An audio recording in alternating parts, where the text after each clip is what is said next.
জন্য আসবে, তখন বান্দা একটা আফসোস করবে।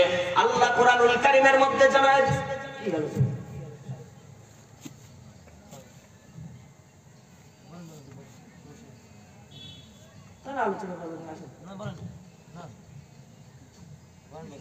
আলোচনা শেষ করে দিন। কি সমস্যা হয়েছে? আলোচনা শুরু হয় না, আবার কি শেষ হয়?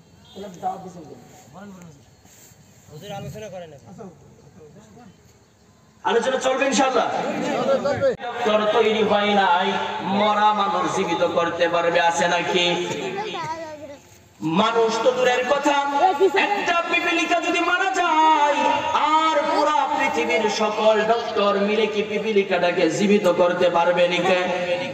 পিপিলিকাকে জীবিত করতে পারবে না। তাহলে আপনার আমার আসার সিরিয়াল আছে, যাওয়ার কিন্তু কোনো সিরিয়াল নাই।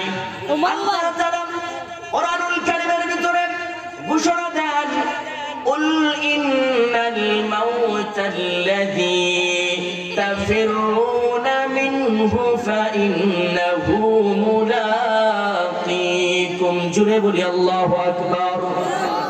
আল্লাহ তাআলা বলেন, ও দুনিয়ার নর-নারী, পুরুষ মহিলা, তোমরা যেই মৃত্যু থেকে পলায়ন করতেছো, ওই মৃত্যু তোমাদেরকে একদিন পাকড়াও করবেই করবে। তাহলে আমাদের সকলের মৃত্যুবরণ করা লাগবে কি লাগবে না? আমাদের সামনে আজরাইল আসবে কি আসবে না? বাবাজি, দিলটা নরম করে দিবেন, কথাগুলো বোঝার জন্য চেষ্টা করবেন।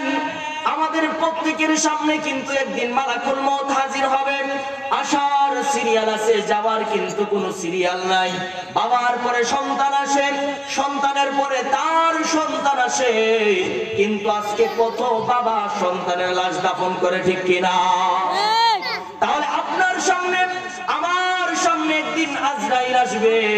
আজরাইল আপনার সামনে আমার সামনে যেই দিন আসবে, তখন বান্দা একটা আফসোস করবে। কি করব আমরা? আফসোস করব। আফসোস কি জিনিস একটু উদাহরণ দিলেই বুঝতে পারবেন। যাদের বয়স এখানে 60 বছর হয়েছে, তারা কি আর 33 বছরে যুবক হওয়া সম্ভব? যারা আজকে মাহফিলে বসতেছে না, বাইরে ঘোরাফেরা করতেছে, কালকে কি তারা আর এই মাহফিল খুঁজে পাবে? কালকে কিন্তু ঠিকই আফসোস করবে। যেই জিনিস চলে যায় আর ফিরে পাওয়া যায় না, ওই জিনিসের জন্য মানুষ কি করে? আফসোস করে।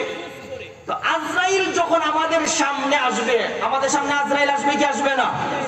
যেই লোকটা মারা যাবে, শুধুমাত্র ওই লোকটাই আজরাইলকে দেখতে পাবে, ঠিক কিনা? আজরাইল যখন আপনার সামনে আমার সামনে রূহটা কবজ করার